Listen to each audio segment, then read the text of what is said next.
hết rồi này. Đặt thì nó dạp thì cao hết đi được. Còn của nhà mình bên kia này.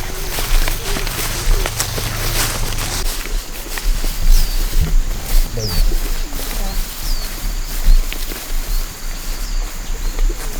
Chín rồi Thanh nhỉ? Chín này thì người ta mới gặt hết này, vòng quanh này, của mỗi của nhà mình này. Nhưng mà năm nay bão nhiều hơn nhà này. Lép hết. Lép hết này còn được độc mấy hạt chắc thôi. Đây. Thấy không? Có nhà lép, nó không ấy, đều bông. Ôi giời, phí nhỉ. Giói. Hạt nào cũng cắt đi. Nếu nào lép thì mang về mình đập ra lấy hạt nào lấy. Không lấy thì cho gà ăn.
Ui, ui. Cái gì đây? Ui, con chim. Đâu.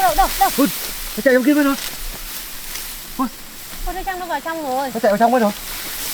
Thôi, con chim gì? Mình cứ giặt đi chứ đâu tí lại thấy đấy. Ui,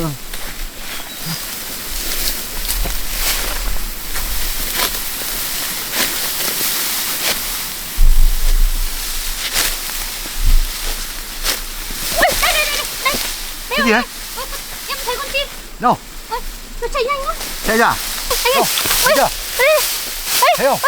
Nó nhanh lắm. Nó lại chạy vào trong rồi. Thì chạy vào trong rồi. Ôi nhanh lắm. Thôi gạt đi. Tí nữa vào trong xem thấy không? Vâng. Nhanh thế. Sao vẫn con vừa anh thấy đấy. Ui. Anh bắt được à? Đây. Ôi Đấy. đẹp thế. Mới còn không ấy. Đẹp nhỉ? Ôi. Nó lông đẹp thế. Ừ, đẹp nhỉ.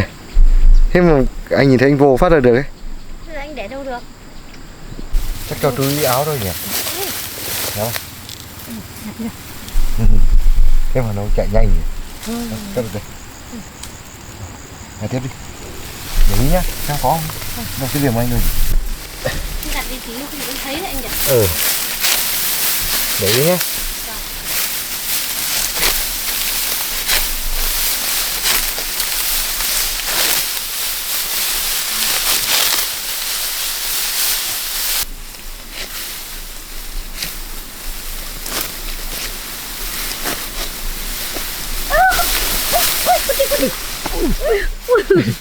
Ôi.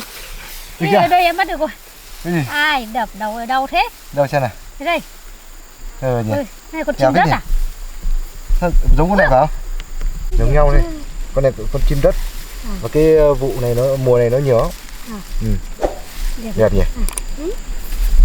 Đẹp Đẹp cái này nhỉ. nhỉ? Thế có túi. Ô, em có túi đâu mà. Đây đây, để anh cho đây.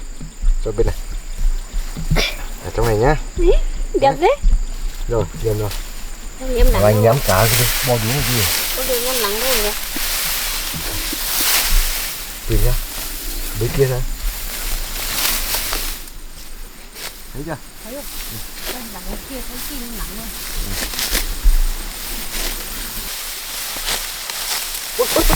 Ôi đâu đâu đâu.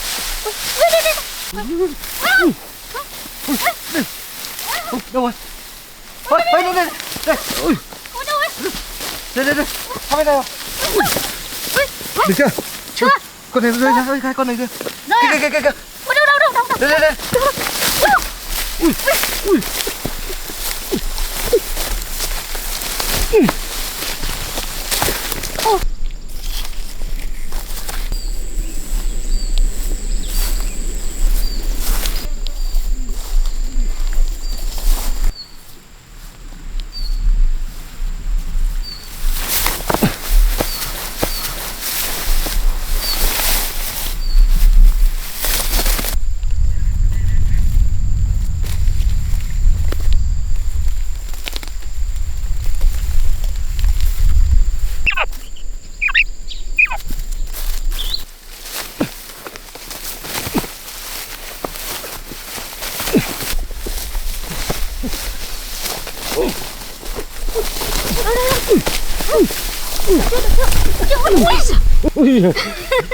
Đây thật.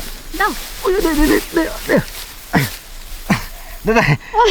Ôi, nó khôn thế. Nó rút vào trong này mà. Đấy. Ui. Đây. Ôi của em được nhiều thế nhỉ? Nhiều mà. Em cầm đi. Em thấy vật đau tay quá. Cầm đi.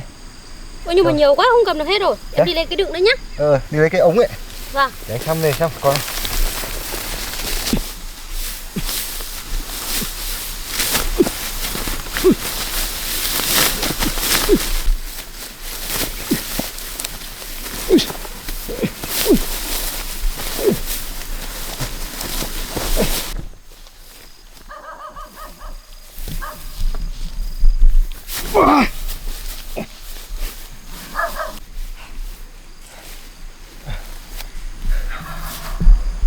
Em ơi, đây là bắt được con nữa nè. Đấy được rồi anh. Con đây mới được vào. Vâng. Thế.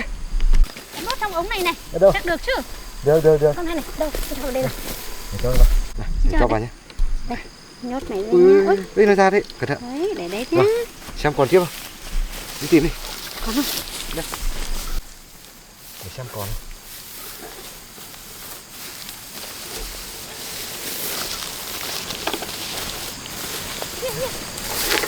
Đi vô nhá, chuẩn bị nhá. Vô. Ui giời ơi. Sao không nhìn à? Không nhìn. Có một con nữa đâu? Đâu. Đấy, được một con nữa rồi. Đây, Mày nhìn siêu quá. Ôi ôi. Không nhìn hết. Ui. Này. Đâm của đầu em đau này. Ai giờ đâu? Tại em mãi nhìn con chim. Đi xem còn con nào không anh? Lấy cái ấy được vào đi. Vâng. Đây. Ai. Ui. Đi. Đau à? Đau. Làm đau với cả đầu anh. Đi chả nhìn gì cả. Đâu anh vào đi. cho vào đây. Đấy xem con nào. Mệt quá. Bọn này nó mệt thật đấy. Thế tại sao ấy? Thế không còn à? Xem nào. Thế nào. Bao nhiêu thịt? Để lau đấy, để lau thịt với con ăn đi. Thanh thịt nhá. Thế đổ ra ra. Cầm hết cái. Cầm hết. Này. Ui, cầm. Ui, nhìn đâu mà. Đấy cầm lấy con đây. Nhìn đâu mà. Để anh đi làm thôi. Mình vừa dần đốt lửa đấy nhé.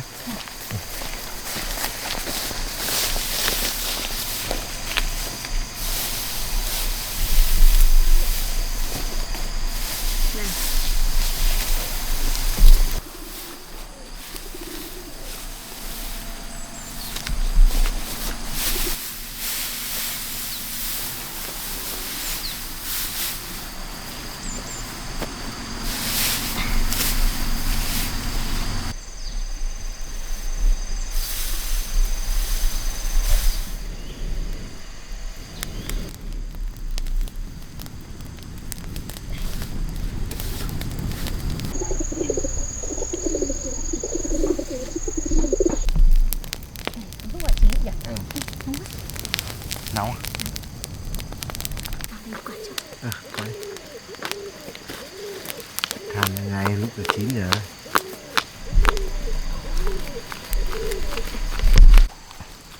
Có đi. Nó hỏng nè. Lúc là 9.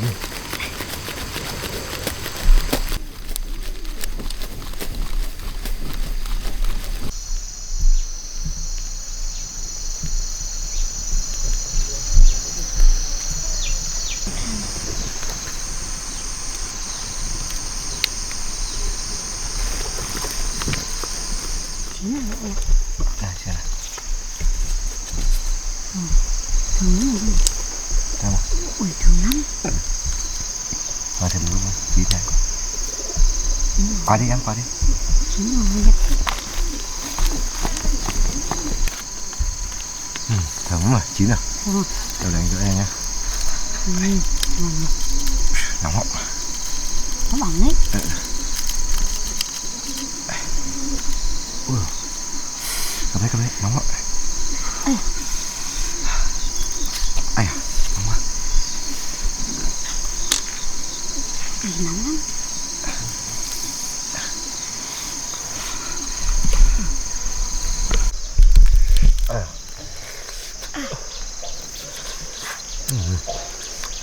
Nóng ạ.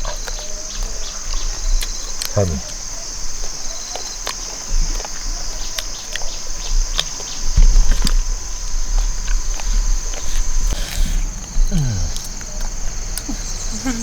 Hả?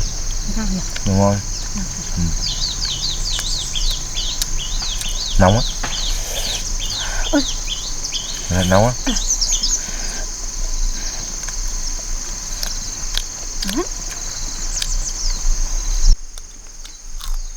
Thấy chưa? Đây.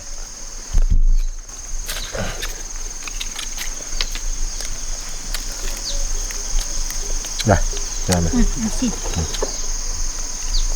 Ăn đi. Ăn xong rồi đi gạt nốt đi. Không mà nước ngọt nhỉ? Dài rồi. Thấy chưa? Thế hả? Đây gạt đi. À, cái chim này. Nó về để nuôi nó đẻ này đấy nhỉ, ăn nhỉ. Vâng, cũng được. Mang về làm chuồng nuôi nhá. Em cất đi, để đi gặt nốt tiêu sau. Cất đi nhé. Đây.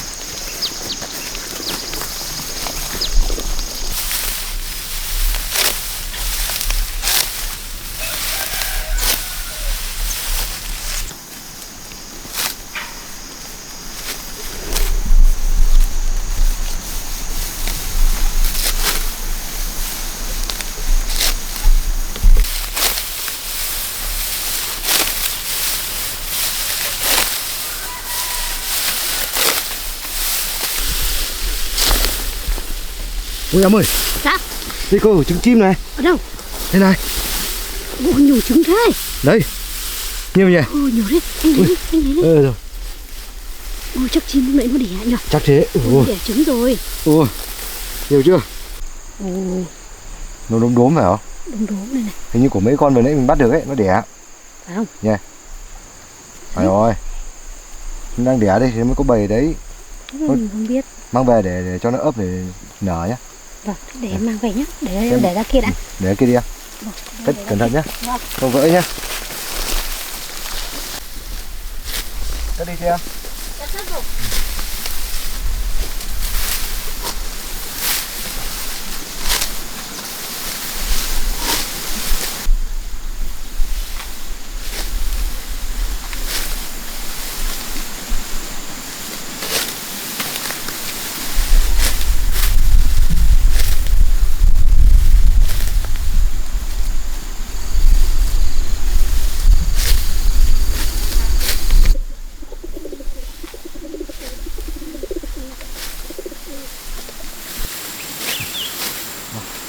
Em ôm lúa vào nhá. Để anh đi làm bên đây quê. Để vác lấy lúa về.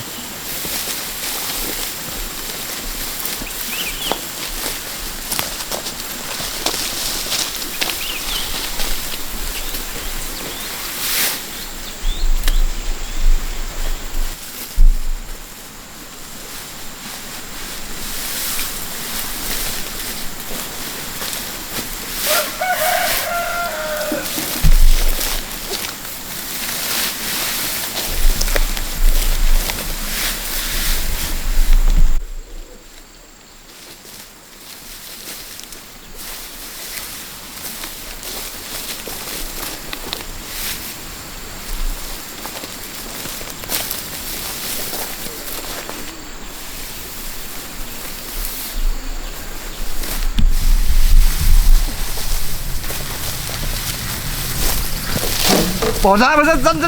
Rắn đâu? Kìa, Hình như có rắn. kìa. Đâu? Ở dưới tay em đi. Đâu? Dưới tay em đi. Làm gì thấy? Đây. Đâu? Đây. Đâu? Đấy. Đâu? Kìa. Đâu? Đây. Kìa. Nó chạy kìa. Đâu Đấy. rồi? Kìa. Đấy, thấy chưa? Đấy. Kìa. Nó đi rồi. Nó đi đằng kia kìa. Nó ra đằng kia. Vào xuống đi. Ôi, sợ chết lên được ấy. Đây.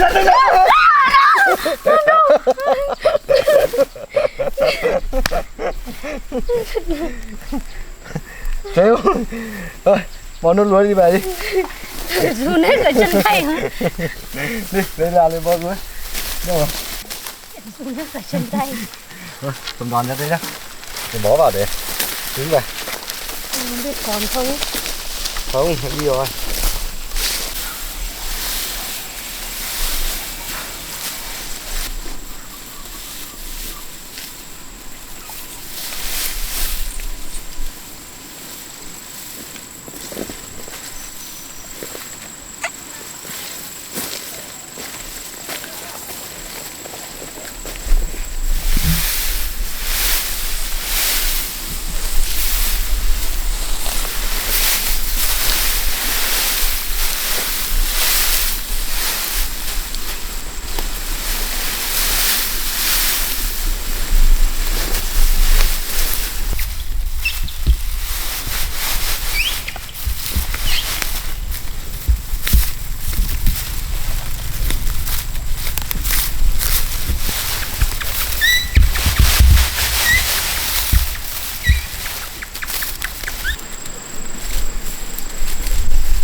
chưa? Em nốt bó này cũng hết rồi. Nhá, hết chưa? Anh bó hết chưa? Hết rồi. Mình lấy cây sỏi nhá. Đi cái này. Cây đâu nhỉ anh? Đây. Cho em cảnh. Anh đi đâu? Đấy.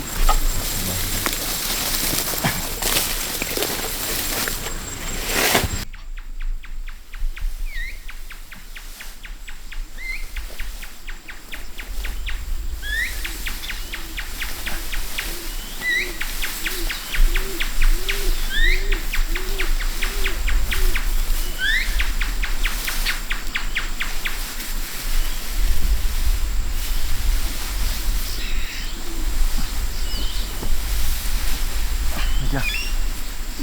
Chưa sang anh nhỉ? Rồi. Đi. Đi lên đi. Đi. Đi không?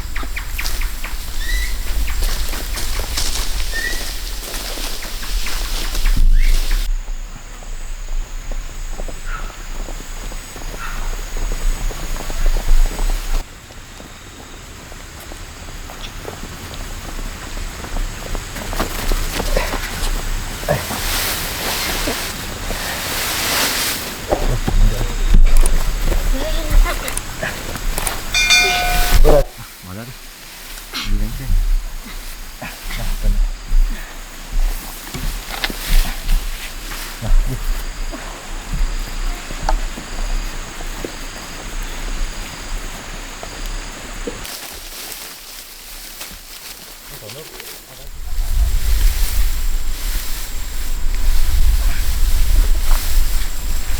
Đi chưa?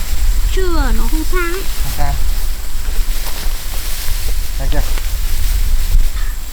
Em thử xem. Ôi nó không được đâu.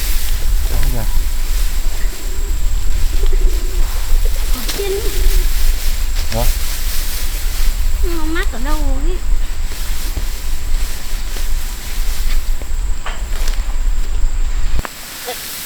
Đi lại đi.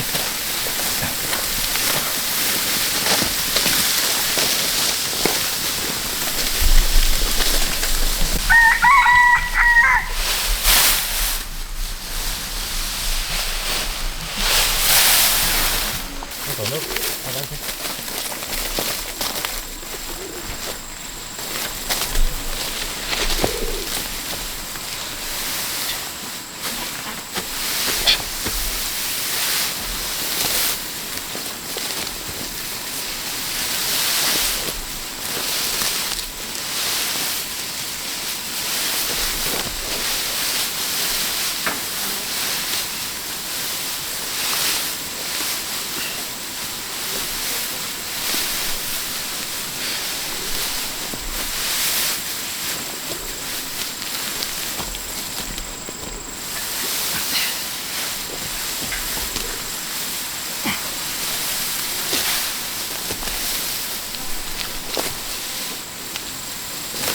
Được chưa anh?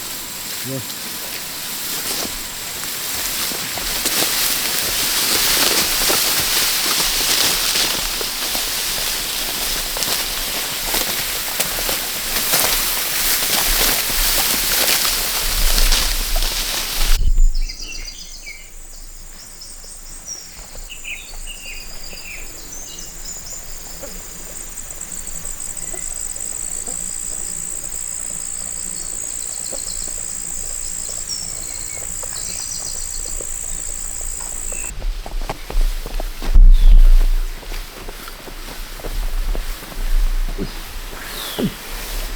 Anh để đi.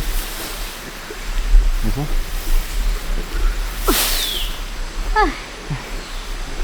Thôi em ơi. Làm cái sàn phơi đấy nhá. Đấy, đi làm đóng cái chuồng để nuôi chim đấy, chim nhá.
Em lấy chim thả vào đi. Chim đâu rồi? Kia, anh Kéo kìa. tiếp, để mình tiếp.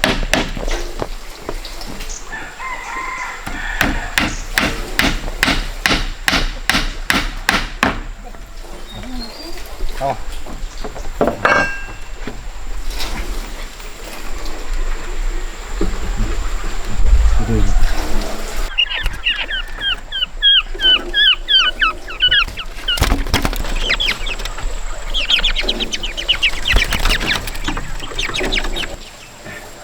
Đây kìa.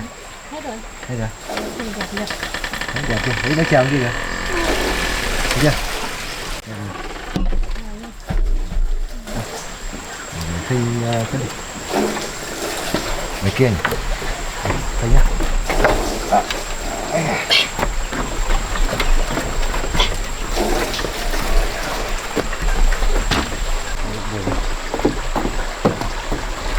Em vào trong bếp xem cái nồi trứng này luộc ấy, không chín nha, đưa đi ăn, đấy là thôi. Em cầm cái này đi.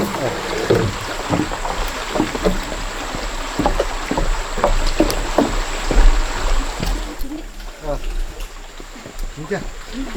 Chín hả? Nào. Chín chưa?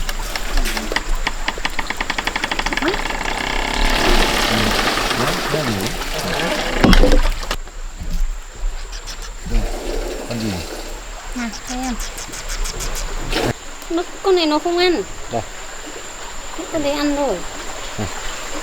Wow.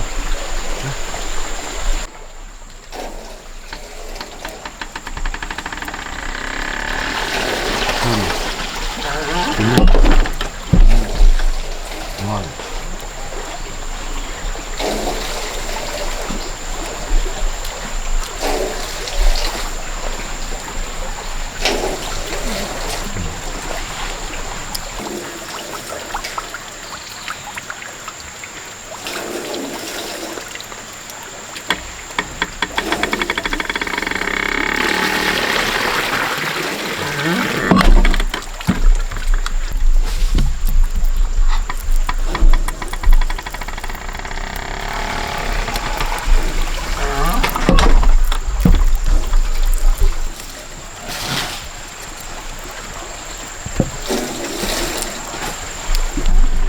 Đây. Đây. Đấy.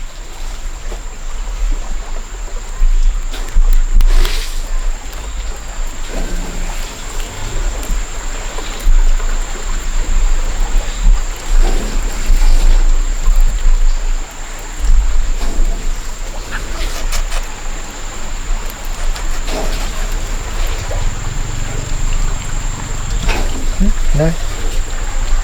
Này.